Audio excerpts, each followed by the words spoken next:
Hi, everybody. It's Peg Fitzpatrick, and I am here with my book club to speak with Dorie Clark and talk about Stand Out, which is Dorie's book on how to find your breakthrough idea and learn how to stand out online, which is a topic that I know a lot of people really are dying to talk about. So, Dorie, hello. It's so great to talk to you today.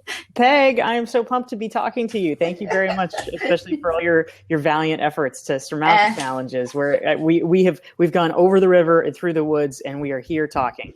And now we're on Blab, which I like to actually kind of make fun of because the name Blab is just, I don't know, it kills me. But anyway, if you guys love Blab, type something cool in the cool comment and tell us why you like it. So today, as I mentioned, we're going to speak with Dorie. Dorie is an author, and she writes about all different types of topics for branding and social media for Harvard Business Review. You write for so many different great places, Entrepreneur, Forbes. So you hit all the big ones, right, Dorie? You don't mess around with like Huffington Post, right? I have a Huffington Post account. I haven't flexed those muscles in a while, but I do have one. Mm-hmm. Have you branched out to Medium at all? I actually haven't. It's been sort of on my to-do list as one of the places to publish. The latest thing that I've actually been doing is on LinkedIn. I've been resurrecting some of my older Forbes posts from like 3 years ago, taking the evergreen ones and rejiggering them a little bit, and then putting them out on LinkedIn for new audiences. And that's actually been great. Just every day I'm pumping something out there, and the follower count is actually increasing pretty substantially. So it's fun to watch that. But Medium is something I'm interested in experimenting with, especially because it seems like there's a little bit more room than there is on other channels for kind of more personal reflection. And so that's something I'd like to do a little bit more of. Jamie Broderick says she loves your LinkedIn posts. Oh, thank you, Jamie. Appreciate that. Medium is a little bit different. I like LinkedIn. I haven't published anything there recently. But Medium just feels a little bit different. Number one, it's like a really pretty platform, but it's cool because it's a whole different audience. That's what I found there. Like it's I don't know, it was like all these new people that I didn't know. I was like, oh, hey, new audience. Like, thanks for reading my stuff. Yeah, totally. Okay, so let's dig into your book, Stand Out, How to Find Your Breakthrough Idea and Build a Following Around It.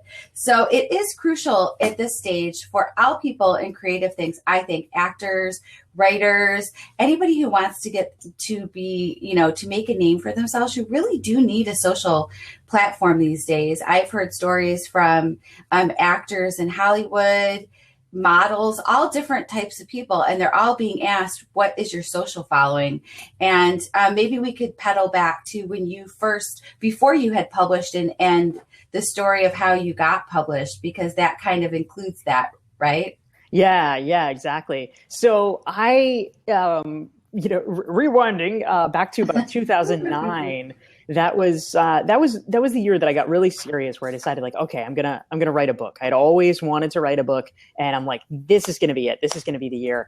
And so I spent the first 6 months of the year doing exactly the wrong thing, which is that I was absolutely convinced that what I really just needed was like the right topic and the right proposal. And so I wrote 3 different book proposals in that 6-month period. And I'm like, all right, one of these is going to work.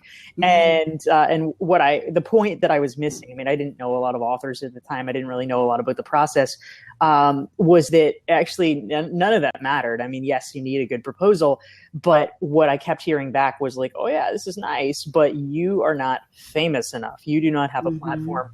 And so, in 2008, more famously, Wall Street, which I'm looking out on now because I live in the financial district in New York. But, awesome. Wall Street imploded, but the publishing industry imploded. They had these bloodbath layoffs in 2008.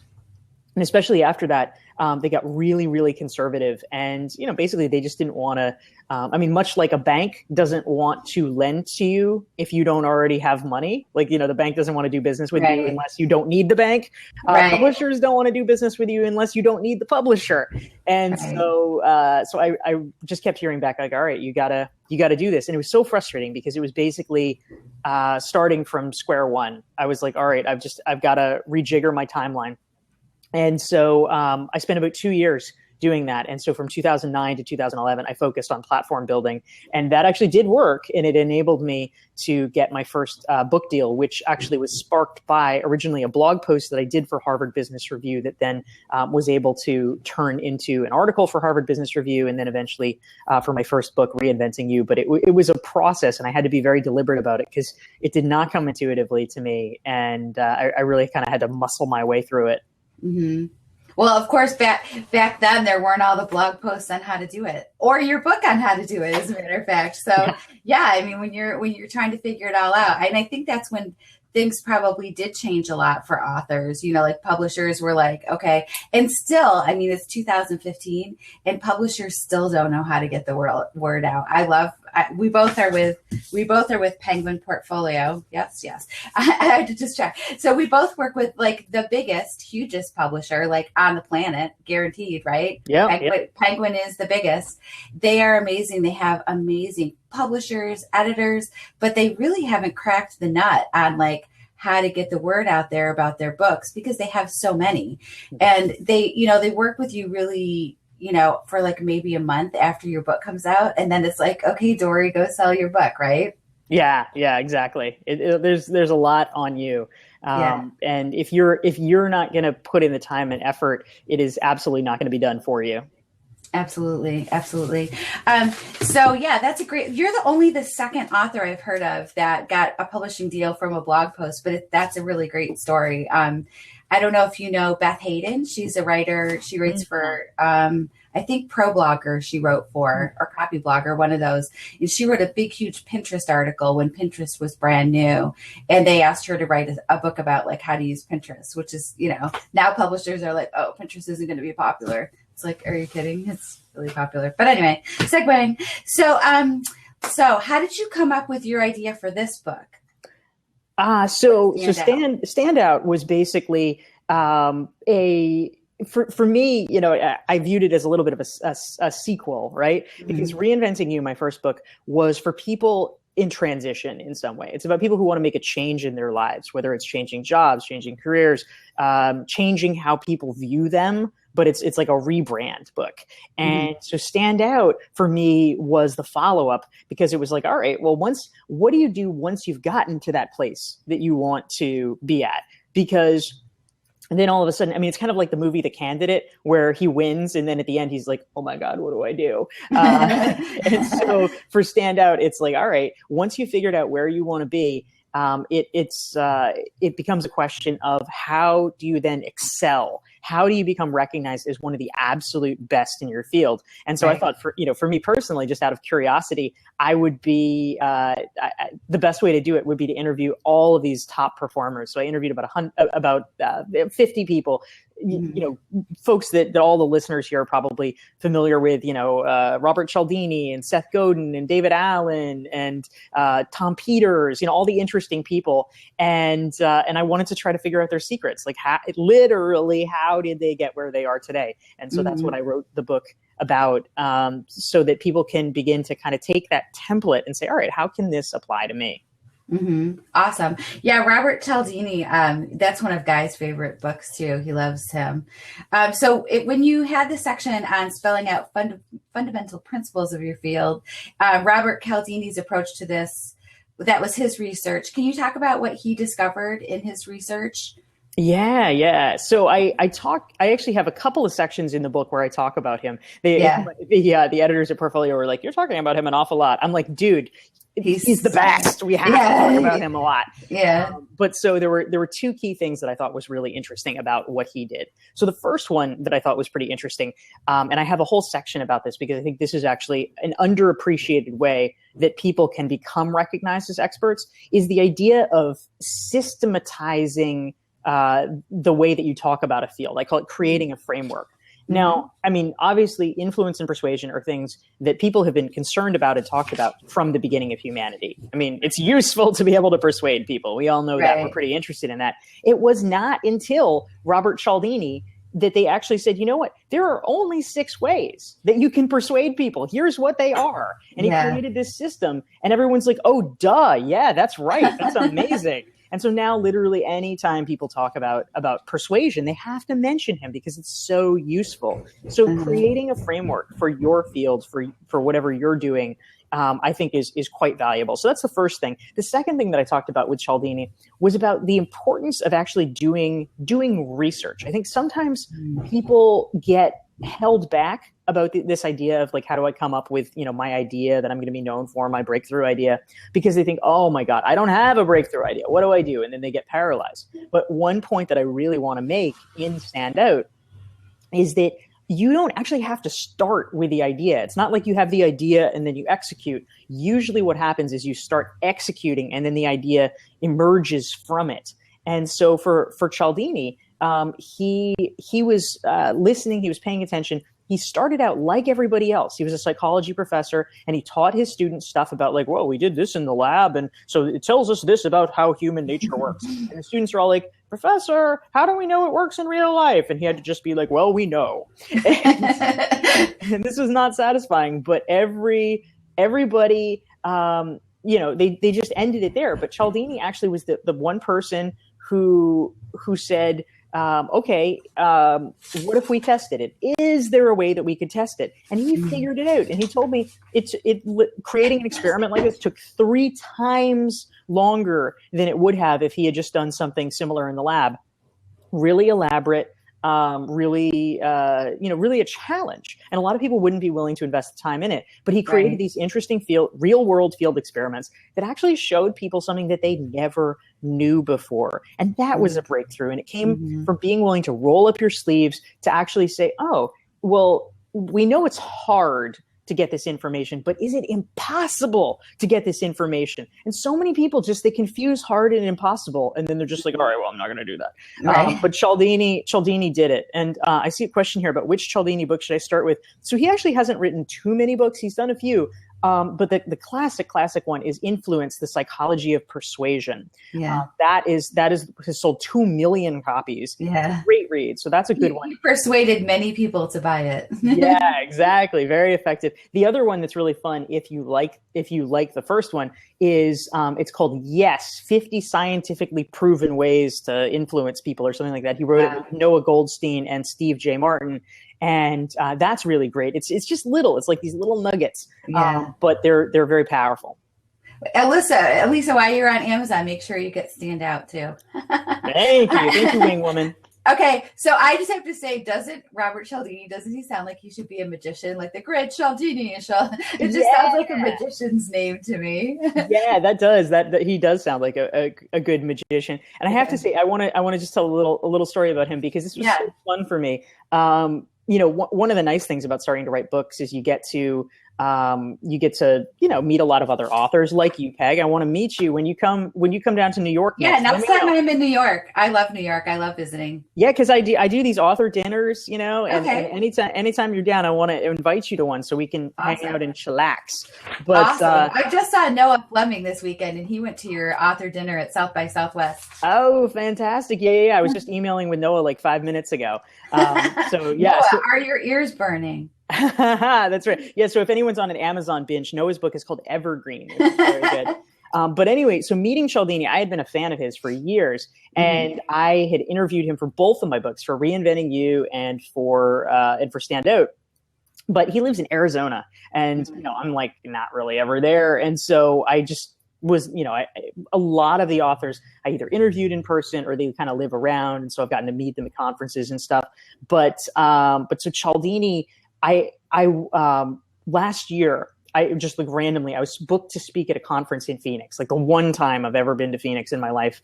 And so I let him and his wife know, and they were so nice. I was like blown away. What they did, I asked them, I'm like, oh, I'm going to be in town for a couple of days. Could you have dinner, whatever? And they're like, oh, we're just like leaving town. We can't do it. But they met me and picked me up at the airport. We had coffee at a Starbucks, and they met me and like drove me to my hotel. It was like so amazing. I'm like, oh my God, like the Robert Cialdini chauffeur service. I had no idea. So that's awesome. That's the thing that you find with people who, they are really tied to to their topic area, usually it's something that means a lot to them. And he obviously really like probably naturally influences people by his being awesome. Yeah, yeah, exactly.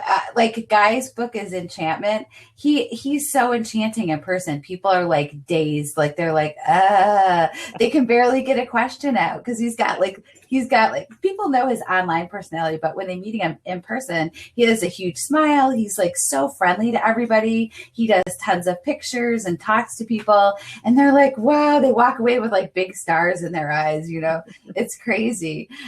So it's interesting that people who, he's probably is just naturally somebody who can do these things, but then he researched it. Like Brene Brown was at Inbound this weekend, and of course she writes about and talks about vulnerability and does years of research for her topics on facing your fears and how to get out there. And it's fascinating. So one of the things really is like once you find your niche, which we should talk about how to develop your niche, but there's no quick button. Is that correct, Dorie? There's no like easy button that's going to be like, bam, overnight thought leader. Yeah, it's a little tricky, but I'll actually say some people have asked me this question. And so if I had to give somebody a prescription for like how to make yourself a thought leader in like 60 days, 30 is really pushing it. But if you want to make yourself a thought leader in 60 days, here is what I would do. So I would pick some narrow emerging topic. So let's pretend it's Blab. Okay. It is Blab this week. I know Blab is rocking. And this is great because this is actually my first time using it. I mean, everybody's all like, oh my God, this is so fantastic. But I mean, for better or for worse, right? I'm a little bit of a skeptic. I'm like, I remember when everybody was like, oh my gosh, can you get me an Elo invitation? And like literally I did something nice for someone. This is like last year whenever it was like doing its thing. And she wrote back and she's like, oh, I really want to pay you back. Can I pay you back with an Elo invitation? And I'm like, that is so sweet of you and I really appreciate it, but that is the last fucking thing I want.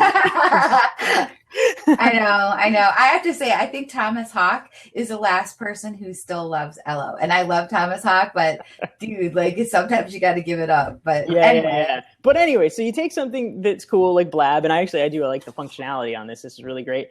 And so what I would say is every day for like 60 days, write a blog post and then just share it on other social channels about that thing. So that literally it's like Monday is Blab for lawyers and Tuesday is Blab for accountants. And then Wednesday is, how to, how to position your camera so you look handsome on Blab. And day 4 is about, what are the 5 mistakes that you might make on Blab? And you do that.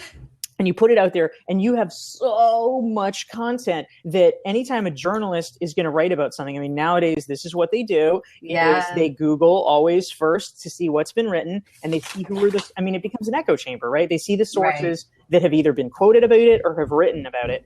And they, then they'll call you. And if they see like, whoa, the entire first page of Google is you writing about Blab, you are the Blab expert, then all of a sudden you leverage this because you've met the reporters, you know who they are, they know that you give good quote, as they say, and so they start talking to you about other things. They're, so like, oh, they're on deadline, who can they talk to? Well, you're pretty smart about Blab, so okay, you can say some stuff about Periscope, and then your realm begins to expand. Yeah, be the Blab fluencer. Yep.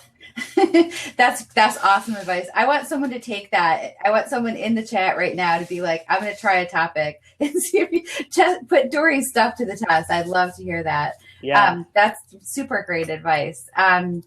Make sure that you research it and know what you're talking about. So you sound, obviously Blab is super new, but if you're going to be the influencer, make sure that you are getting some great information when you're going out there. So I was going to ask you how to develop your niche. I think you totally covered that one. Can you share some examples of people who are standing out in your opinion and how you feel it works for them or what they're doing?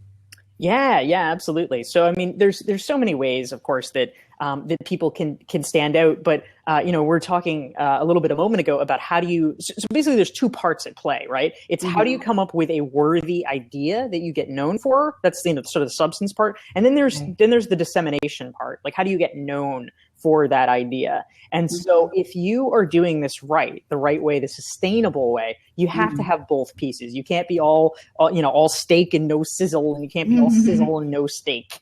So you want to do both. I'll just say briefly in terms of the latter part about how do you actually build the following and get known for it. It's a 3-step process. And this is something you, Peg, do so well. But thank you. Yeah, absolutely. What do I do? Whatever it is, do that.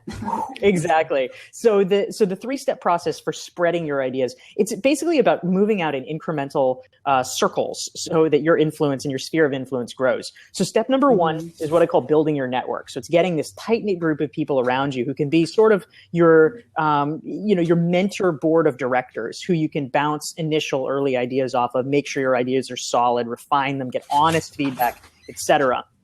Next, you move out to a larger sphere, which is building your audience. And this is, a lot of this stuff we're doing now, right? We're doing a blab chat. So, people are hearing what we're talking about. They're getting exposed to the ideas. It enables people that we don't necessarily know personally to be able to hear about it and say, oh, I like that. I like that idea. I resonate with that. Interesting. I'll check out her stuff. I'll read her book. I'll see more of her. So you start getting a little bit of momentum because people you don't know or interact with one-on-one begin to hear about you. And then third and finally is, the last biggest concentric circle is what I call building a community. And that is where audience members actually start talking with each other and creating that dialogue around those ideas. And so that's when things can go viral. So who is doing this well? I mean, there's so many great examples. One that I'll pick from the book is, let's just take David Allen, for instance.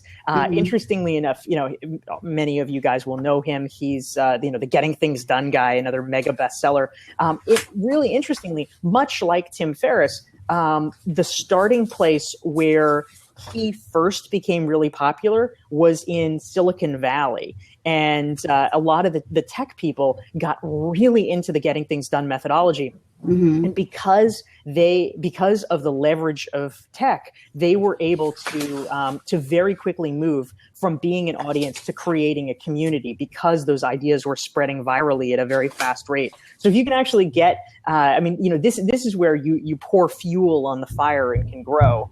And so he's been able to build this kind of worldwide Getting Things Done community in an effective way. And like Cialdini, what gave substance to him, there's a lot of productivity gurus out there that are just like, hey, so you create a to-do list and then you do this. But David Allen created a structure. He created a system. And that actually meant there was enough heft. There was enough there that people could immerse themselves in it. It wasn't just a one-time thing. It was a way of life. That's awesome. I was just in the questions. That's awesome. It is a bigger, I love the Get Things Done thing. And that's a perfect example. And Tim Ferriss, again, with I haven't quite mastered his 4-hour work week yet, but I'd be happy with like a 4-hour work day. I don't even do that. I don't know about you, but go Tim Ferriss. Yeah, totally. I loved the section where you talked about writing the operating manual. Which kind of goes along with all the things that you're saying, like once you get your idea and find your idea, then you write the operating manual. Can you talk about how you can become an expert, which is sort of what you already talked about with your, writing the 30 days of content or 60 days if you really want to push it out there. Well, if it's your big idea, it's going to be longer than 60 days. It better be something that you really like. But can you talk about writing the operating manual idea and how that can help get your ideas out there? Yeah, absolutely. So one of the other things, the objections, quote unquote, that you hear from people who are hesitant about, I'm not smart enough to come up with my idea, or, I don't, I can't do that. Only special people can come up with their ideas. One of the reasons that I included this section in the book is that interestingly enough, it turns out that originality is oftentimes really overrated when it comes to developing ideas. if you are a smart and thoughtful synthesizer, you can often really become known as a thought leader. I mean, you think about somebody like Malcolm Gladwell. I mean, people think of him as like a business thinker. I mean, dude gets like 80 grand per speech, right? He's done very well as a business thinker. He is not a business thinker. He is many, many talented things. But what he is a reporter that writes about psychology and sociology and combines it in an interesting way. And so the operating manual section is about this idea that you don't necessarily have to, be creating even these ideas on your own. If you see something that is a hidden gem, if you see something that is underappreciated and needs to reach a broader audience, and you feel like you can help make it do that, that's extraordinarily powerful. So, just by way of example, I talk about a guy named John Allen in the book. John, I used to, in my previous life, I was the head of a bicycling advocacy group, and John was one of my board members. And so, in bicycling advocacy, I mean, as in anything where the stakes are incredibly low, there's like all these, fervent, heated dramas. And so there was a guy named John Forrester, who is this incredibly curmudgeonly guy, just kind of this he's sort of known as a little bit of an asshole. And but he wrote this book called Effective Cycling that was like, whoa, it was like brilliant, genius book about, bicycling advocacy and safety and whatever. Everybody loved it. But John Forrester was a very flawed messenger. And so John Allen knew that it needed to reach a wider audience. And so what he ended up doing was writing this short book, like a chapbook, that was essentially a distillation of Forrester's principles. And, he gives credit to Forrester, but it was like boiling it all down in a very accessible format. And it turned out that was what the market needed. And it became really popular. Multiple states, like half a dozen states, have adopted it as the official state bicycling manual. As a result, it sold hundreds of thousands of copies and has spread the ideas in a big way, which is what both Johns were after. That's awesome. So that's interesting that basically he built on the idea of someone else giving him credit, of course, but, in a more effective way. That's very cool. Okay, so let's see. Let's go back to blogging a little bit, because it is a way that you can really get your ideas out there. Can you talk about the power of blogging and how it can help people stand out? I mean, obviously you've been blogging for a long time. I've been out there. So if you're new today, like if you're going to be like, okay, I'm going to start a blog today. How do you think, number one, do you think people can still stand out with a blog? And number two, what would you recommend that they do? Yeah. Well, it's, I think people absolutely can. I mean, I am very bullish on blogging. I'm especially bullish on blogging, honestly, because there's so much competition these days. What you need to do is kind of go against the current, right? And what the current is always going to be, because this is human nature, is the current is going to be people being lazy. That's what's going to be the thing. Everybody's like, oh, why should I write a blog? I could take a picture and put it on Instagram. And it's like, yeah, that's great. And you know what? If you're a photographer, fantastic. That's a far better thing, because it's a lot nicer to show rather than tell about something that's really inherently visual. But for a lot of professionals, depending on your job, but for a lot of us, we are, knowledge workers, and a photo is great. But what really shows who we are and what we can do is writing down our ideas in a sustained fashion. And people, have been saying for a long time, like, oh, blogging's dead. Teens aren't blogging. Well, you know what? Why aren't teens blogging? They don't do their homework either. It's the same reason. And but if you're an adult who is thoughtful and hardworking, then you really can separate yourself out, because other people are not willing to, to make the effort on it. It's easier than ever, of course, to blog. I mean, it's great. I used to, suggest to people, I know it's hard. I know you have to make a commitment, but start blogging. Now you don't even have to really make a commitment. You can blog on Medium. You can blog on LinkedIn, and just test the waters. Just do what you need to do. And I think that teens are secretly blogging on Tumblr. Yeah, exactly. They just do it over there quietly, and they're like, yeah, we're just doing, or they vlog. They're so much more fluent with video that they do have a different way of doing it, which I think is really interesting. Actually, a guest post on my blog, my daughter wrote it for me one week when she was like 16. She was like, Mom, you need a break. I'll write your blog post for you this week. Wow. And I was like, I was like, okay, go ahead. You can write my blog post. And it's like the second most popular blog post on my blog. What did she write about? What was it? How to be happy. Like she's just a super happy person. Yeah. And people ask her all the time, like, how do you maintain that? How do you do that? And so she just wrote like a really cute, like, thing. I put cute pictures in it. It gets repinned constantly. It's very popular on Pinterest. Wow.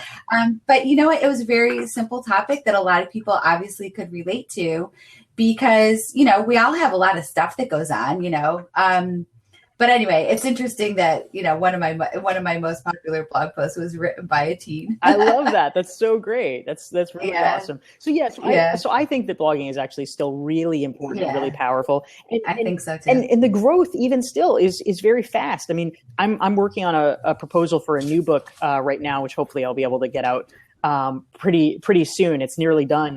But one of the things that I'm hoping to talk about is to go into even more depth about some of these techniques that we're talking about. And so one of them is about like email list building and things like that. And you look at somebody, I mean, some of your viewers here are probably familiar with a guy named James Clear, and he's been able in like an 18-month period, he grew his email list to 70,000. It's now up over 100,000. And he did it through blogging. That was literally just the be all and end all of his strategy. So, I mean, it absolutely can be done. And not just if you started blogging, like 10 years ago or 15 years ago, like a Chris Brogan or a Mitch Joel or whatever, you can start now and really amass a very rapid following. Yeah. That's awesome. I agree. There's so many different ways to do it. I mean, I was just kind of throwing that out there because I always like to know what people think about it. I actually made Guy go back to blogging too because he thought blogging was dead. I was like, blogging isn't dead. It's awesome. And he was like, nah, I don't think I want to do it. It took me like a really long time to get him to like write some stuff. I'm like, come on, let's just try it. He just wants to take pictures. Oh my God. Yeah, but you know what? His blog had like, I don't even know. Like he hadn't written anything in years and he published content and it was like, he had like 40,000 blog subscribers or some like insane amount. It was like, people were like, yay. Totally. Anyway, it's interesting. It's interesting that everybody says things are dead. Of course, email is the original, email's dead. Everybody hates email, but we all as bloggers and content creators know that that's actually really where you reach people is email. So it's interesting. Okay. So we kind of talked about people who you feel like they do a good job. What current thought leaders do you respect in the social space? I mean, the people, I was mentioning Mitch Joel. You can't say Robert Caldinis. he doesn't really do a lot in social, but it's true. He is my go-to. There, it's like any question, the answer is Robert Cialdini. Yes, the answer is Bob. If you need a ride from the airport, Robert Cialdini. If you need to learn how to influence people, totally. I'm just kidding.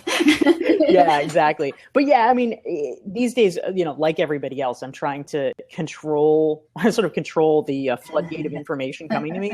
So there's very few people that I like, regularly just consume everything they create. There's a lot of people that I respect, but in terms of people who are actually able to create on a very, very regular basis, I think exceptional content. In the social space specifically, I subscribe to Mitch Joel's email newsletter, and I think that's great. I mean, every day he's got this very smart analysis. He's got a thing that I really like every weekend. He does a thing where he and some friends of his send out an email with 6 story links. It's like, six must read links or whatever. And they're usually really good. They're very interesting. So that's kind of a nice way for me to read stuff that is relevant, but just a little bit outside the norm of what I might normally find on my own. So I find that really good. The other person that I follow, who's not so much like talking about social per se, but I think is very savvy in terms of how he deploys social media, is James Altucher. I read everything he does and really like that a lot. Well, it's interesting because you're mentioning the social people, but not on social. So what's your favorite social platform? Like you actually enjoy them in your inbox better than you do on social, it sounds like. Yeah, I do actually. So what's your favorite social platform? My favorite one, I mean, I would You don't even like social media, Dorie, I can tell. That's right. You're a writer. No, the one that I've probably invested the most time and care into is Twitter. I think that that is really useful and valuable. The one that I actually have started playing with just recently, I held out for a really long time, and because I'm making like little jokes about it, but I actually just got on Instagram because I couldn't, for the life of me, I couldn't figure out like how is this going to be useful to me? Like I'm a business writer, this is not, I'm a consultant. But actually I had a conversation with somebody and she sort of made me think about it a little bit differently. And what I realized was, I go on a lot of business trips and I thought, I can sort of share a little bit of my life this way where just taking pictures of like, I got back from Puerto Rico and Brazil, giving talks there. And so I took pictures of just stuff I saw and whatever. It's like, this is a way, it's not super professional necessarily, but it's a way to show people how I'm seeing the world. And if they're interested in that, then let's do it. So it is exactly. That's exactly what I use. Well, I post a lot of stuff on Instagram, but for me, I travel a lot too. And so I think that people who follow me just love to see what I'm doing and where I'm going. When I first started blogging, I followed Ree Drummond, who's the pioneer woman, who now, of course, has a show on Food Network. And she used to post pictures of the hotels that she stayed at. And at the time, I had like little kids. I wasn't traveling at all. And I was like, wow, if I ever get to the point where I get to travel and stay in hotels, because we know how fancy that is now. It's so fancy. But I said, I'm going to do the same thing. Like, I'm going to show people like where I'm going, what I'm doing, so they can kind of, if maybe they're never going to get to go to that city. So it's fun. I look to do that too. And it does show a different level of personal information. It's not like Facebook, like, not that, but Instagram is different. And I love that about it because it does show a different level of who you are and kind of where you're going, what you're doing. So it's fun to follow people. I'm glad that you dove in. Yeah. What's your favorite, Peg? Do you have like a number one with a bullet? It's really hard for me. Pinterest, I love Pinterest so much. And it is like 43% of my blog traffic comes from Pinterest. Yeah. 43%. It's so good for blog traffic. But I just love it as well. So I wish that I was smart enough that I was investing 43% of my time there. But I feel because I'm a social media writer, I really have to know the ins and outs of all the social media platforms because people ask me questions. Yeah. They want to know how it works. So it's really hard for me to pick a favorite baby. But I do love Pinterest so much. And Instagram has grown on me a ton. A ton. Okay, 2 questions. Where was my favorite place to travel? Next stop TV. I'm going to say South America, the whole continent. Guy and I did a month-long travel tour around all of South America. And we went to Brazil and Argentina, and it was pretty amazing. Were you giving talks along the way, or what were you doing for a month?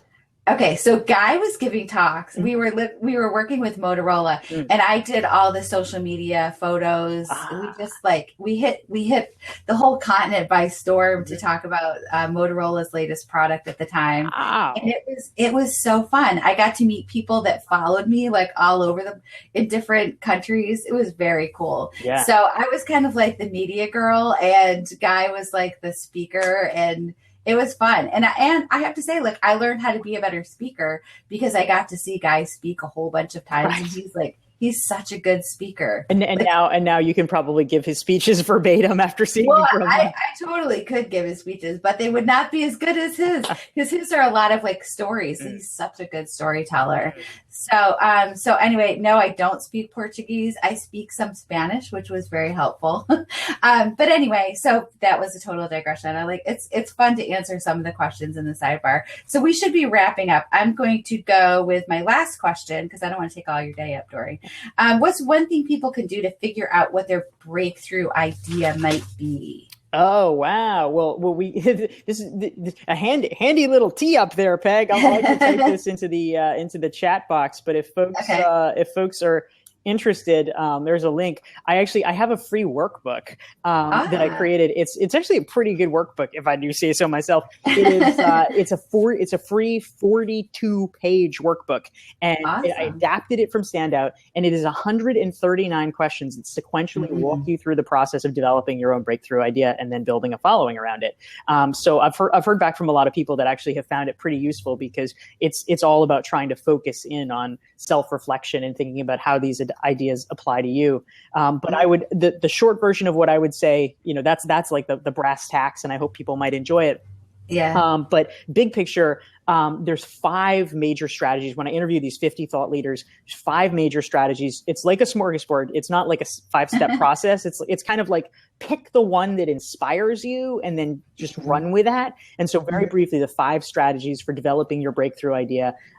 So one we talked about is the niche strategy. Just go narrow and then you can expand from there. Number 2 is mixing disciplines. So is there a way that you can bring together 2 disparate things? Maybe skills or experiences or parts of your background. Maybe you take social media and Brazil and you create something interesting there that hasn't been done. Number 3 is doing your own independent research. And this doesn't have to be like PhD research. This can be like interviewing people like this, or writing a case study or a white paper, or doing reviews or something like that. Kind of like Robert Cialdini did field research in psychology when nobody else had done it. And people were like, oh, wow, it's kind of revelatory. So there's that. Number 4, tackle a big idea. Don't be afraid to tackle something that is big and important, because if you do that, there's a real power that is associated with it. It'll draw people in. That's why people always talk about Elon Musk so much now. It's like he's doing these crazy things that get everybody excited. So there's power there. And then number 5, we talked about this one, create a framework for your field, or create a framework for the issue that you're talking about. And then, we can think of them, right? We've got, Joseph Campbell in the stages of the hero's journey. We've got Elizabeth Kubler-Ross in the stages of grief. We've got Maslow in the hierarchy of needs. We've got Robert Cialdini in the six methods of persuasion. All of this, these are the people who have become the definitive thinkers in their field. You can do that too. Yeah, like today, you guys can do that. Load Dorie's book. That's 139 questions, was it? Yeah. You will know who you are by the end of that. So invest the time in yourself, because all the things that Dorie's done all this research on and wrote about, the main thing is that you have to you're going to have to do the work, people. So Dorie gave you a great framework with her book, Stand Out. I just put a link in the sidebar because I am giving a copy away on my Facebook page for my book club. That is courtesy of Penguin Portfolio, who the publisher that we love. So thank you so much, Dorie. This was so fun. I mean, after we got past our tech issues, yay. That's right. Well, thank you. I appreciate your quick thinking, because I don't know what's going down with Google Plus Hangouts, but this actually worked marvelously. And I've been hearing all the buzz about Blab, and so I'm glad to actually have a chance to use it. I like it. Yeah, so we broke your Blab, Cherry. So yeah, you did. Okay, so everybody, thanks for tuning in. Thanks for all the great questions, and I hope you'll register to win Dorie's book. If not, please go buy it and learn how you can come up with your breakthrough idea. This is Peg Fitzpatrick for Book Club, and I will see you next month on whatever technology we can get to work. So talk to everybody soon. Bye.